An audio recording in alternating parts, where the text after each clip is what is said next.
formando una ciudadanía libre y democrática. Libertas. www.libertas.uy presenta En Dónde Estamos, un periodístico libre y democrático. De lunes a viernes, a partir de las 10 a.m.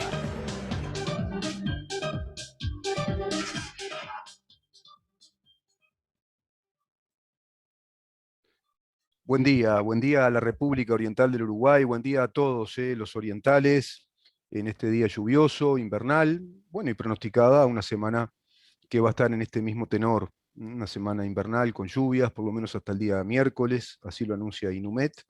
Así que a cuidarse y especialmente a cuidarse todos aquellos niños, niñas que hoy comenzaron las escuelas. Saludamos a los papás, que seguramente muchos de ellos han disfrutado el día de ayer con sus hijos y hoy muchos de ellos también cumpliendo la labor de papás, llevándolos a la escuelita. También saludamos a las mamás que hacen la misma labor, seguramente levantándose temprano ya, por supuesto, para ir a trabajar, pero también para velar por ese despertar temprano de los niños, el desayuno, prepararlos para la escuelita, y así comienza entonces, una vez más en nuestro país, todo un ciclo de clases presenciales. Las escuelas, las etapas preescolares, la educación básica, llamada básica escolar, también secundaria, UTU.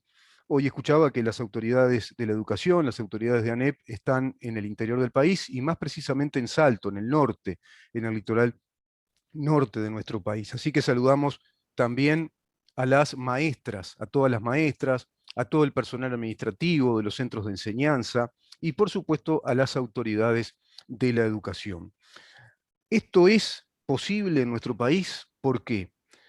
Porque se viene cumpliendo con éxito la campaña vacunatoria, ya contamos con el 50% de vacunados con las 2 dosis, y las cifras van dando datos muy alentadores. Si bien hay que tomarlo esto con cautela, con mucha prudencia, hay datos muy alentadores. Inclusive los uruguayos asistimos día a día o noche a noche a través de los informativos a ese mapa de nuestro país que es cada vez más alentador en cuanto a los colores que responden a los índices de Harvard. Estaba en un rojo intenso, prendido fuego, y ahora ya estamos con un mapa anaranjado prácticamente, quedan 2 departamentos en rojo y ya varios departamentos también en amarillo. El COVID-19 en Uruguay, bueno, tuvo 315 nuevos casos en el día de ayer, 8 muertes y 151 pacientes en cuidados intensivos. Baja ostensiblemente el número de pacientes en CTI por coronavirus. Ustedes se acordarán de las cifras realmente altas, ¿no? Incluso de contagios en el día a día, fallecimientos, tasas muy altas de fallecimientos y también tasas altas de ingresos a CTI. Bueno, esto ha mermado mucho, esto ha bajado, está en un franco descenso y en ese sentido las autoridades tomaron esta decisión. Evidentemente se está cumpliendo con el cronograma vacunatorio. El Sistema Nacional de Emergencias informó el domingo próximo pasado que se detectaron 315 casos de COVID-19 en el país, en un total de 5.981 test realizados, y la tasa de positividad fue del 5,2%. La tasa va bajando notoriamente. Incluso el número de test, esto responde también a las consultas, es decir, a la cantidad de consultas que se hacen por cuadros gripales o cuadros sintomáticos que pueden inducir a pensar que esa persona está padeciendo la enfermedad o contrajo la enfermedad, pues son muy similares, son virus muy similares en su sintomatología. Esta es una de las noticias que quiero compartir con ustedes. Antes les digo que se pueden comunicar a nuestro programa, que se llama En Dónde Estamos. Este programa está producido por Organización Libertas. Nuestra web es www.libertas.uy. Está producido por CX30 Radio Nacional también. Podés ingresar a su web, que es www.cx30radionacional.com.uy. Estamos en Facebook ahora mismo, en vivo, En Dónde Estamos. Y también nos podés seguir por nuestro canal YouTube, Mirá En Dónde Estamos, en Instagram, que es En Dónde Estamos Uru, y también en nuestro Twitter, que es @en donde estamos. En nuestro canal YouTube nos podés seguir una vez que las notas son subidas a esa plataforma, a nuestro canal, y están incluso subidas con la correspondiente edición. Radionacional.com.uy, me dice acá el operador Maxi Pérez. ¿Cómo te va, Maxi? Espero que estés bien. Te mando un gran saludo. Esa es la web, me dice. Muy bien, Maxi. estamos muy sincronizados. Por momentos parecemos Argentina en un gran momento del partido el otro día, que dicho sea de paso, bueno, campeones de América, un alivio para Messi, creo que era muy merecido para él a través de toda su trayectoria. También se vio el dolor de Neymar, evidentemente, y esa selección brasileña que juega bien. Fue un partido muy parejo y muy bien planificado, tácticamente para mí, de parte de Argentina, que logra entonces la Copa número 15. ¿Vendrá la final en un futuro de Copa América en la cual se pueda dirimir quién vuelve a ser el que tiene más copas entre Uruguay y Argentina? Y bueno, eso lo dirá el tiempo, ¿no? Lo cierto es que está cerquita ya las eliminatorias y Uruguay todavía está ahí, ¿no? Caminando un poco por la cuerda floja. Vamos a ver si podemos ir al Mundial o no. Magros resultados deportivos de los últimos años de la selección uruguaya. Daría para todo un tema con especialistas, pero creo yo que además de especialistas en fútbol, especialistas en psicología del deporte, psicología social, por esa eternización que los uruguayos tenemos de un proceso determinado. Y no sabemos por qué nos quedamos con una foto congelada en un pasado ya amarillento, que me recuerda a un viejo tango, cuando habla el protagonista de ese tango de una vieja guardilla allá en París recordando su juventud. Creo que el proceso tuvo su juventud de algún modo, y mirá cómo te lo digo, de algún modo exitosa, porque en definitiva se logró una Copa América en el 2011, era un galardón más dentro de un palmarés enorme, que tampoco daba nada inusitado, sino que formaba parte de la tradición ganadora de Uruguay.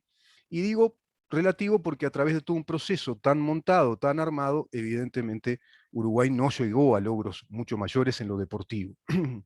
Seguramente que en otros aspectos sí, pero hoy por hoy creo que es impensable una selección sin estos aspectos que están instalados a nivel mundial: profesionalismo, en recursos, infraestructura, disciplina y amor por la camiseta.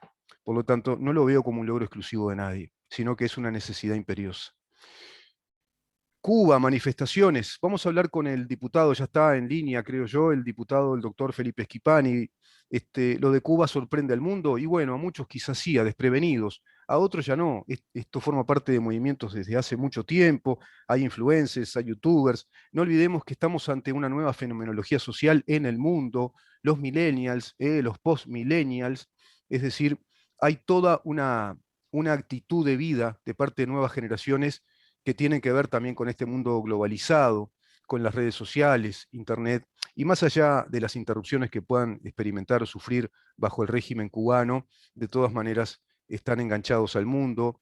Y bueno, hay un montón como te decía, de influencers y de artistas que van marcando la pauta de una especie de rebelión y de exigencia por libertades. Esto se agudiza, se nota ahora en pandemia, hay falta de alimentos, hay también falta de medicamentos y evidentemente la gente empezó a manifestarse cada vez más. Se pretende sofocar estas manifestaciones, no se lo logra, y acá tengo algunos informes. Voy a compartir algunos de los informes con ustedes. Hay un informe que se publicó en Montevideo Portal, que obedece también a CNN, que dio la noticia a nivel internacional: una multitudinaria e inédita protesta antigubernamental en pequeño pueblo de Cuba. Esto fue en San Antonio de los Baños, es un pequeño pueblo rural de la provincia de Artemisa, vecina de La Habana. Tiene unos 50.000 habitantes. 50.000 habitantes. Miles de cubanos marcharon este domingo por las calles del pequeño poblado de San Antonio de los Baños, al suroeste de La Habana, en una inédita protesta contra el gobierno, según videos de aficionados colgados en Internet, ¿viste? Colgados en Internet. Es decir, hay convocatorias a través de redes sociales y van gritando especialmente patria y vida. Son muy significativas y muy sintomáticas las consignas de esta movilización. Fíjate vos que van gritando patria y vida, el título de una polémica canción, pero también abajo la dictadura, abajo la dictadura. Y luego agregan, y no tenemos miedo.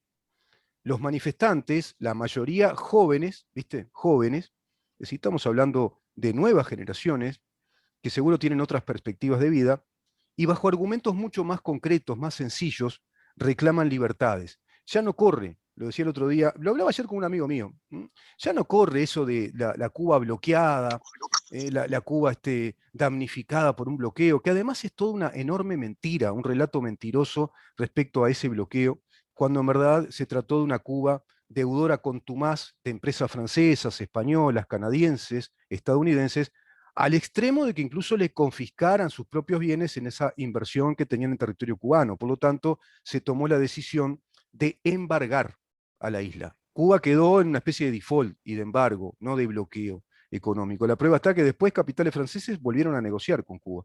Lo cierto es que Cuba hoy ni exporta sus habanos ya, ni el ron, sino que vive de las remesas de una legión de funcionarios de la salud, a los cuales, por supuesto, les saca una gran parte y luego entrega otra parte a sus familiares. Pero vive también del turismo, y el turismo se ve afectado por pandemia. Evidentemente, vamos a decirlo bien en criollo, la tapadera económica que podían hacer con el turismo, esa cosa de medio de ir tapando un poco la miseria, también se les cortó, y ahora queda a flor de piel este enorme estado de caos social, porque faltan alimentos, falta plata, además se censura gente, y hay nuevas generaciones que reclaman más libertades, porque ven el mundo, claro, no son tontos. Ven el mundo libre, el mundo occidental, que a pesar de ser un mundo cada vez más apetecible por ellos, es un mundo que quiere ser cooptado por el Foro de San Pablo. Y acá en nuestro país tenemos un movimiento de recolección de firmas contra la ley de urgente consideración que el gobierno le propuso a la ciudadanía para gobernar, y esta ley, que hoy es instrumento de gobierno, es motivo de una posible impugnación mediante el mecanismo de referéndum, inclusive cantando loas y planteando una especie de héroes militantes, porque se logró las firmas de parte de la Comisión Pro Referéndum, quienes están afiliados a ese Foro de San Pablo que reconoce como la meca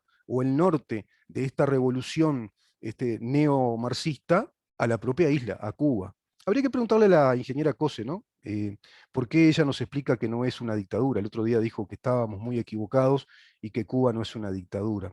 Tendría que explicarle a los ciudadanos que se manifiestan por miles y miles, y hay una manifestación inusitada en toda la isla, miles y miles de personas, cientos, decenas de miles, cientos de miles de personas ya.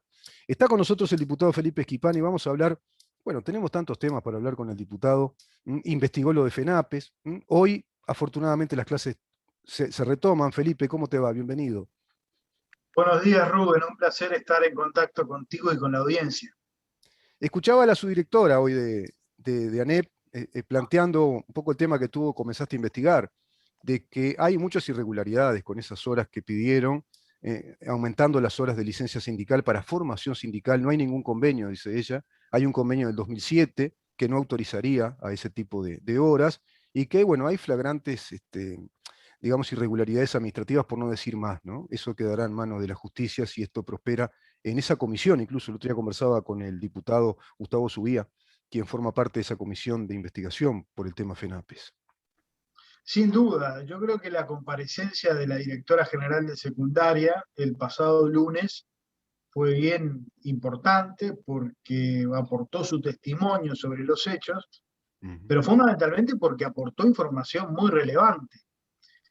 La directora de secundaria le solicitó a todos los liceos del país que remitan los famosos certificados falsos, si es que los tuvieran en sus archivos. Y bueno, empezaron a llegar a secundaria. El lunes pasado nos trajo los primeros certificados de los primeros 20 liceos que remitieron esa información. Lo que de alguna manera viene a confirmar, Rubén, lo que siempre conversamos en la columna y lo que dijimos desde un primer momento. Esta no era una situación relativa a un solo docente, no solo se trataba de Marcel Elamovich, esta era una práctica generalizada del sindicato FENAPES en el periodo pasado, ¿no?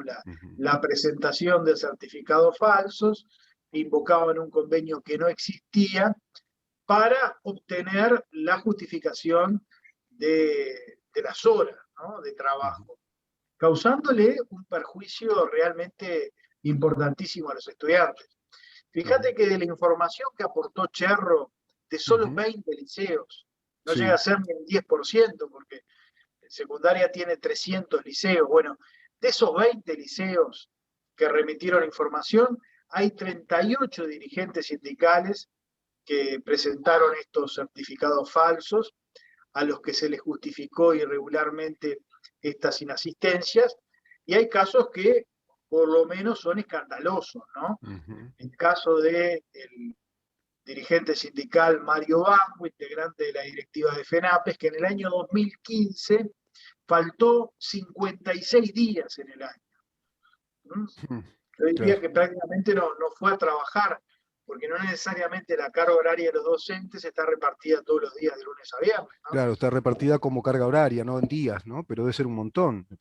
Habría que averiguar eso, no tenemos esa información de qué días trabajaban la semana, pero presentó 28 certificados justificando 56 días de trabajo.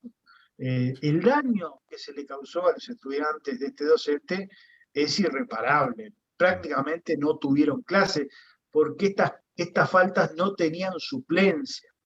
Hay otro caso también que es realmente escandaloso, que es el de un docente de un liceo rural de Salto, Raúl May, quien en el año 2018 tuvo 194 horas justificadas, superando a las 140 de la MOVES. Y lo que da la pauta de cómo el sindicato utilizaba este mecanismo irregular, cómo engañaba a los directores, presentando un certificado que tenía apariencia de ajustarse a la normativa para que se le justifiquen estas horas, ¿no? Ese aspecto, Felipe, ese punto que tú mencionas al final, también es motivo de la investigación, porque puede implicar esta irregularidad enorme que tú planteas, no solo a funcionarios de FENAPES, sino también a autoridades. Muchas quizás sí, en su buena voluntad o buena fe, autorizaron engañadas, lo cual ya estaría implicando una especie de delito de estafa, ¿no? Inducir a engaño mediante la apariencia de una verdad, en este caso un documento falso, por ejemplo, además falsificación de documento. Bueno, estarán investigando todo eso en la comisión y en su momento se llevará a la justicia. Pero también se supone que hay autoridades. Bueno, el caso de Celsa Puente es una autoridad, ¿no? Investigada, que fue la directora del momento. Sin duda, Rubén, aquí hay responsabilidades sindicales claras, evidentes. Además aparecieron certificados firmados por Marcelo Lamovich, ¿no? Que no solo se beneficiaba con esos certificados, sino también que firmaba certificados para otros integrantes del sindicato. Es evidente que hay responsabilidad del sindicato, pero hay también responsabilidad de las autoridades que estaban en conocimiento de esta situación. En vez de investigar estos hechos, pese a lo que informó la jurídica de secundaria, que fue clara en el sentido de que estas faltas no podían justificarse porque no existía tal convenio, porque no había amparo normativo, bueno, justificaron pese a ello todo. De modo que claramente hay responsabilidades de las autoridades de la educación que deberían velar, como cualquier jerarca público, por el interés general, por el interés superior de los estudiantes, por la educación, pero que a la vista está que lo único que les importaba era tratar de complacer al sindicato, que realmente era el que mandaba en secundaria, ¿no? Claro. Por eso es tan importante momentos en donde vamos a llevar adelante un debate sobre la LUC, bueno, ver lo que puede pasar si volvemos atrás, ¿no? Sí, pero no nos adelantemos, Felipe, no sabemos todavía. Vamos a ver qué dice la Corte Electoral. Pero se supone que sí, el margen es muy amplio, ¿no? Es muy amplio. La ley exige, la Constitución exige 675.000 firmas, más o menos el 25% del cuerpo electoral. Pero ellos, por las cifras que dan, están como en un 28%, casi un 29%, ¿no? Habría que eliminar, no sé, tendría que la Corte no convalidar no sé qué cantidad de firmas. Medio complicado, pero...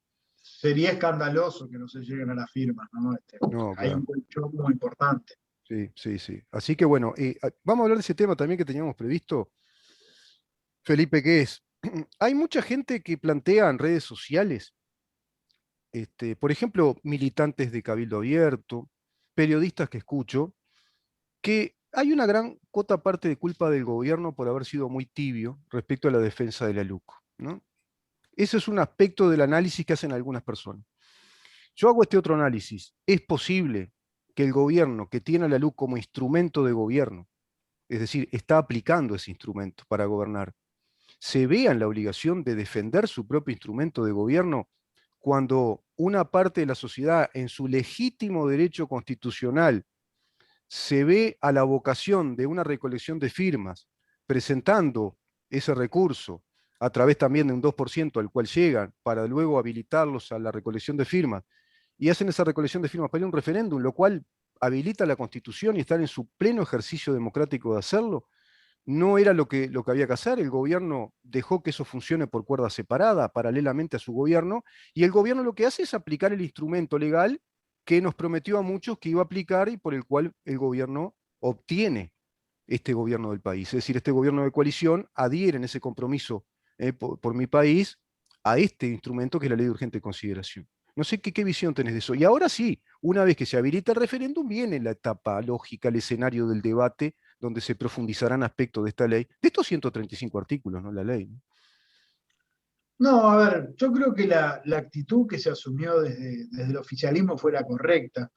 La LUC fue discutida largamente en todo el año 2020. Se empezó a discutir previo a que asuma el gobierno, porque el presidente electo en aquel entonces la hizo pública un 22 de enero del 2020. Mm, Después ingresó al Parlamento, ingresó más tarde de lo que estaba previsto por la pandemia. mm, Estuvimos en el Parlamento discutiendo más de 90 días la luz. Yo creo que no es argumento el hecho de los plazos, porque en el mismo tiempo, en el mismo plazo en el Parlamento se discuten presupuestos de más de 1000 artículos. claro. De modo que en su momento lo que se resolvió, el camino que se recorrió es no ingresar en un debate con los proponentes del referéndum que estaban recolectando firmas, porque si no, Rubén, lo que hubiera ocurrido es que hubiéramos estado 2 años y medio, o sea, la mitad del tiempo del gobierno, lo hubiéramos consumido en discutir sobre la luz. Claro, claro. Creo que el efecto que se hubiera generado es que las firmas se hubieran alcanzado más rápido. Porque convengamos que para llegar a la firma se requiere el 25% del Sí, padrón electoral, y el sí, Frente Amplio en la última elección obtuvo 39%. De modo que yo no comparto esos análisis que hablan claro, de una hazaña. claro. No creo que haya sido una hazaña, Mm, porque estamos hablando de un porcentaje inferior a los votos que se obtuvieron en la última elección y de muchos votantes del Frente Amplio que no acompañaron con su firma. De modo que yo creo que la estrategia que seguimos desde el gobierno fue la adecuada. Ahora mm, sí, como tú decís, planteado el referéndum, que es una instancia mm, de voto obligatorio, por claro. supuesto que vamos a salir a defender la LUC, Mm, vamos a poder confrontar las propuestas, y creo que va a quedar en evidencia que muchas de las cosas que se dijeron para recolectar las firmas son falsas, son infundadas, y de que este es un gran instrumento para ujú. poder realizar las transformaciones que se propuso cuando asumió este gobierno, y que a la vista está que están dando resultados. Por ejemplo, todo el capítulo de seguridad. Sí, ¿Por qué el delito ha bajado como ha bajado? Bueno, en gran medida obedece a las modificaciones legales que se introdujeron para darle a la policía más herramientas, más instrumentos. mm. En materia educativa, eh, ¿quiere la ciudadanía que volvamos al cogobierno, por ejemplo, en secundaria? Con ¿No? esta gente que estaba haciendo este tipo de temas, ¿no? Con FENAPES. Que FENAPES vuelva a mandar, que vuelva a integrar Mm, el Consejo, vuelva a decidir. ¿Es mm, eso lo que se quiere para la educación del país a la luz de cómo se manejaban, cómo actuaban, que está quedando al descubierto? Bueno, a mm. ver, todos esos temas se van a plantear y yo confío en que la ciudadanía uruguaya va a respaldar este proyecto. Sí, además se da, viste, que el porcentaje, ese 28%, es equivalente al porcentaje que se manifiesta en las consultorías de las consultoras públicas de opinión. Siempre hay un 28% que desaprueba al gobierno. La consulta por la aprobación al gobierno está dando un 28% prácticamente inamovible, una especie de núcleo duro de desaprobación, que más o menos es lo que registra esta recolección de firmas. No sé si son exactamente las mismas personas, pero parece ser que esa campaña, bajo estas características, como tú planteás, características del miedo, meramente propagandística, fue esta recolección de firmas. Se sabe que hasta se hicieron ollas populares para seducir gente. Se les dicen disparates como que por ley de alquileres modificada por la LUC van a salir los inquilinos rápidamente. Se les habla de, en materia de seguridad pública, del gatillo fácil y que se va a empoderar a la policía para que acometa con abusos de autoridad. Bueno, ese tipo de mentiras logran ese 28% en la recolección de firmas, parecería, si la Corte habilita todas esas firmas. Pero si no andarán, como tú decís, por el colchón que tienen en 25, 25 y pico, y seguirá ese referéndum. El referéndum, como bien planteás, nos lleva a la obligatoriedad del voto, y ahí sí, hasta es obligatorio para el sistema político que se debata ante la opinión pública y se expliquen esos artículos, la característica de esos artículos desde el punto de vista jurídico. La pregunta es, ¿se irá a un debate estrictamente jurídico, institucional, para que los uruguayos entiendan qué calidad de marco jurídico tenemos ahora? ¿O se va a politizar otra vez el tema y empieza ahí el mareo de opiniones, ¿no? Bueno, a ver, de nuestra parte nosotros vamos a hablar de la ley, vamos a explicar artículo por artículo, vamos a referirnos a las bondades de cada una de las disposiciones que establece la LUC. No sé qué va a ser el PIT-CNT, el Frente Amplio, pero nosotros procuraremos que el debate estribe en el fondo del asunto, que es en definitiva el tema sobre el que hay que resolver. Claro. Este, lo bueno del debate es que van a haber dos campanas y que hay muchas cosas que no se van a poder decir más, porque no se van a poder sostener. Claro. Por ejemplo, los últimos días de la campaña, a partir de un ajuste en el precio de los combustibles, se salió a criticar firme para la luz, para que no le suban los combustibles. Bueno, no es tan así, pero lo que se dijo además Sí. contradice lo que votó el Frente Amplio en el Parlamento, que votó esos artículos de la luz para establecer el precio de los combustibles atado a la paridad de importación. Exacto. Lo que es llamativo, ¿no? A ver, va a ser difícil para el Frente Amplio explicar cómo está planteando derogar artículos que se votaron por parte de toda la bancada del Frente Amplio en el Parlamento, ¿no? Sí. Va a ser Bueno, interesante. eso, viste que ellos habían pensado, en un comienzo habían pensado toda la LUC. Después acordaron con ustedes, la bancada oficialista, las 2/3 partes de los artículos también los votaron, los aprobaron. Entonces, para mí, este es el análisis que yo hago. Bueno, nosotros tenemos que tener un argumento central de oposición, si no perdemos cámaras de televisión, perdemos luz, perdemos exposición pública, y no tenemos en vilo, no mantenemos el fuego vital de los militantes. ¿Cómo hacemos? Y bueno, vamos a agarrar y hacemos así, mirá. Viste que hay capítulos que son esenciales. Por ejemplo, nos perjudica mucho en la educación el tema de que FENAPE ya no tenga voto. Puede tener voz, pero ahora se vuelve a la tradición uruguaya de que las autoridades son las que rigen los destinos educativos y van a establecer los planes educativos, el régimen administrativo. Por otro lado, viste que podemos meter miedo con el tema de la policía. Como se le van a dar más potestades para funcionar mejor, vamos a decirles que puede haber gatillo fácil, que puede haber mucha violencia desde lo policial. ¿Cómo se va a extrañar, esto corre por mi cuenta, en ese debate a Jorge Larrañaga, ¿no? Porque sería una figura importantísima para explicar ese tema en calidad de ministro del Interior, sin despreciar a nadie, pero creo que ahí había un referente importante. Voy a esto, Felipe. Esos 135 artículos son el motivo esencial de la oposición. No tienen otro gran argumento como oposición. Se difuminaría prácticamente. Entonces, inclusive se entronca con el apoyo inmediato del Foro de San Pablo. Dentro de las cosas que destaca el último Foro de San Pablo, a través de movimientos en Nicaragua, en América Latina, en Uruguay destaca la movilización por las firmas contra la luz, que es contra el gobierno neoliberal, regresista, bla, bla, bla, bla, bla. Es decir, todo eso está en un paquete estratégico político que nada hace a la esencia jurídica institucional de la ley. Y eso, como tú decís, en el debate se va a empezar a demostrar. Totalmente. Voy a este punto. En ese debate tendrán ustedes un papel importante, pero también creo yo que tiene que haber un papel importante de juristas, de especialistas en el tema, de constitucionalistas. Acá en nuestro programa contamos con la presencia, para mí invalorable, del doctor Rubén Flores de Alquevicios, un grado 3 en Derecho Constitucional, investigador del tema, profesor de Derecho Administrativo, que nos va explicando las calidades jurídicas de esta ley. Creo yo que será también un ejercicio periodístico saludable que se convoque a especialistas constitucionalistas, profesores de Derecho Público, ¿no? Que le expliquen a la ciudadanía de qué se trata esta ley. Sin duda, sin duda. No solo los actores políticos tenemos que debatir públicamente sobre estos temas, sino también los especialistas. Es de recibo tu planteo y los hay muchos, afortunadamente, que están de acuerdo con estas normas. Así que van a poder, creo yo, hacer también un buen aporte al debate. Felipe, muchísimas gracias por esta columna, por esta nota del día de hoy. No te mojes mucho, trata de cuidarte se viene el invierno de nuevo, y bueno, estamos en permanente contacto contigo. Nos veremos el próximo lunes. Un placer como siempre. Un saludo a toda la audiencia, Rubén. Buena mañana. Igualmente para ti. El diputado, el doctor Felipe Schipani, conversando con nosotros en su columna de los lunes.